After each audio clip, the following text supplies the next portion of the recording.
Bismillahirrahmanirrahim. Assalamualaikum warahmatullahi ta'ala wabarakatuh. Sampurasun. Alhamdulillahirabbil alamin. Wassalatu wassalamu ala asrofil anbiya'i wal mursalin Muhammadin wa ala alihi washabihi wasallam. Rabbi shrah li sadri wa yassir li amri wahlul 'uqdatam min lisani yafqahu qawli. Asyhadu an la ilaha illallah wa asyhadu anna Muhammadan abduhu wa rasuluh, amma ba'du. Perkenalkan, nama saya Rizpan Gustian Danis dari TBM Mataram Paka, perwakilan dari PD Forum Taman Bacaan Masyarakat Kota Tasikmalaya. Baik, langsung saja izinkan saya untuk membacakan sebuah kisah Nabi Muhammad Rasulullah SAW dengan judul besar Ketabahan dalam menghadapi kesulitan dalam mendakwahkan agama.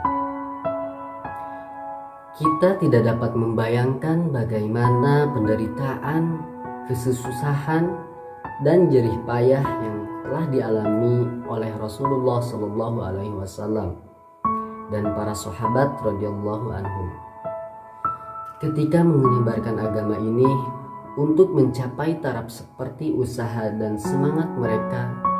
Kita yang bodoh ini sudah pasti akan mendapatkan kesulitan. Kisah kehidupan mereka telah banyak ditulis dalam kitab-kitab sejarah, namun sangat jauh untuk diamalkan dalam kehidupan kita. Bahkan sekedar mengetahuinya saja kita tidak mau berusaha.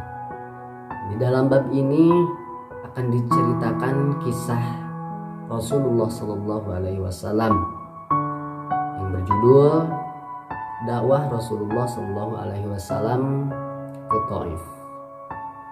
Semoga dengan mengisahkannya akan menjadi sebab keberkahan bagi kita semua. Amin ya Allah ya Rabbal Alamin. Setelah 9 tahun Muhammad diangkat sebagai Rasulullah SAW, beliau masih menjalankan dakwah di kalangan kaumnya sendiri di sekitar kota Mekah untuk mengusahakan hidayah serta perbaikan kaumnya.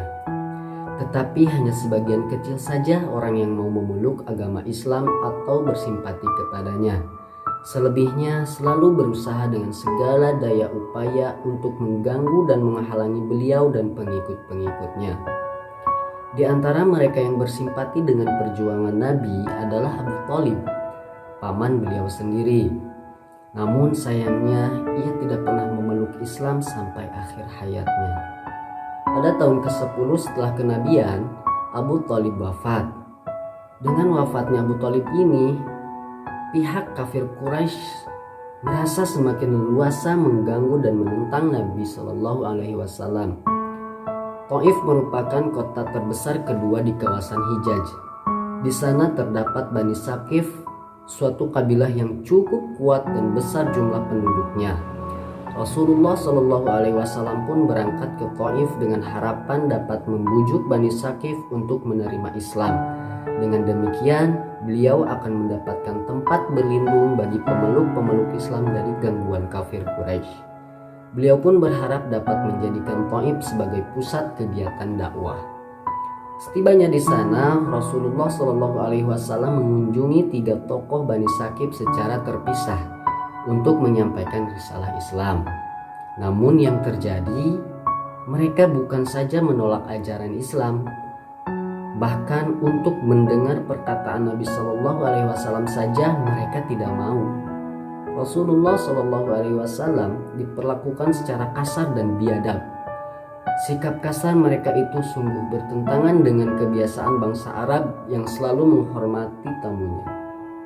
Dengan terus terang, mereka mengatakan bahwa mereka tidak senang Rasulullah SAW dan pengikutnya tinggal di kota mereka. Semula Rasulullah membayangkan akan mendapat perlakuan yang sopan diiringi tutur kata yang lemah lembut, tetapi ternyata beliau diejek dengan kata-kata kasar. Salah seorang di antara mereka berkata sambil mengejek, "Benarkah Allah telah mengangkatmu menjadi pesuruhnya?" Yang lain berkata sambil tertawa, "Tidakkah dapat Allah memilih manusia selain kamu untuk menjadi pesuruhnya?"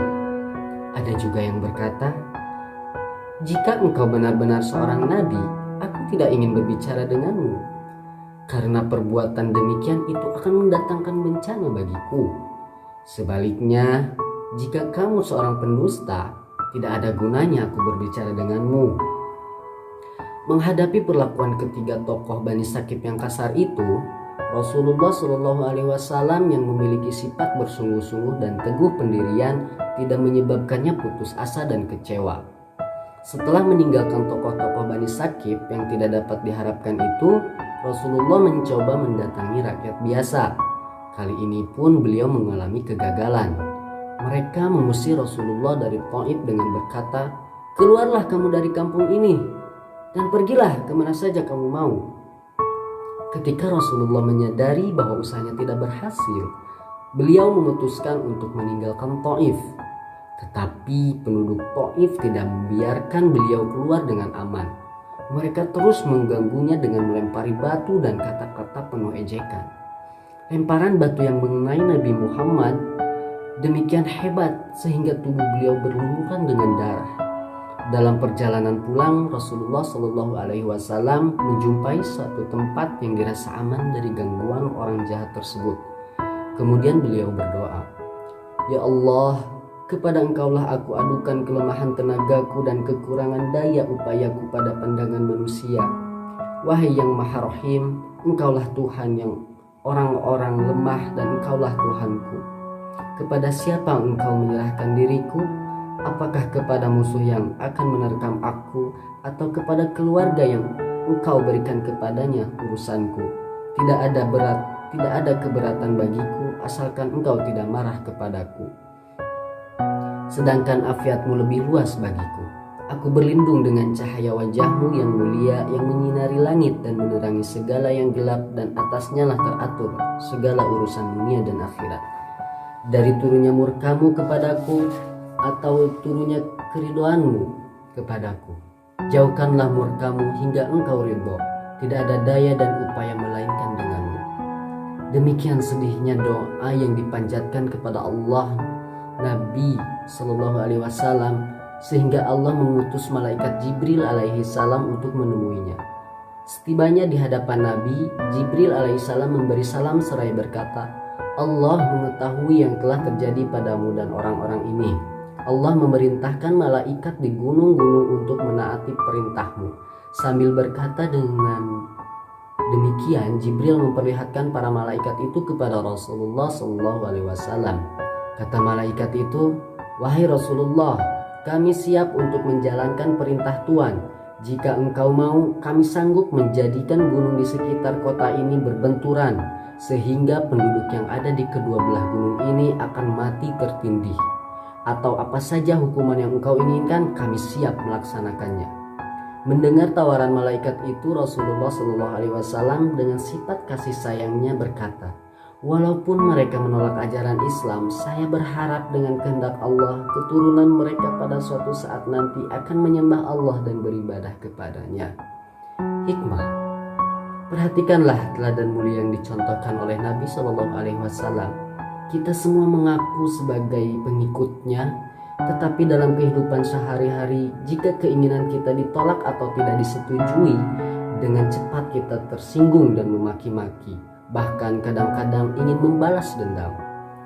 Padahal sebagai pengikutnya hendaknya kita mencontoh beliau. Setelah menerima penghinaan dari penduduk Taif, beliau hanya berdoa dan tidak memarahi mereka, tidak mengutuk mereka, dan tidak mengambil tindakan balas dendam walaupun diberi kesempatan untuk itu. Demikian kisah Rasulullah SAW yang dapat saya sampaikan. Mohon maaf apabila ada banyak kekurangan, kesalahan, dan kekhilafan. Itu semua mutlak dari saya pribadi. Adapun jika ada kebenaran, itu mutlak datangnya dari Allah Subhanahu wa Ta'ala. Semoga bisa menjadi hidayah dan rahmat bagi kita semua. Amin ya Allah ya Rabbal Alamin. Terima kasih. Wassalamualaikum warahmatullahi ta'ala wabarakatuh.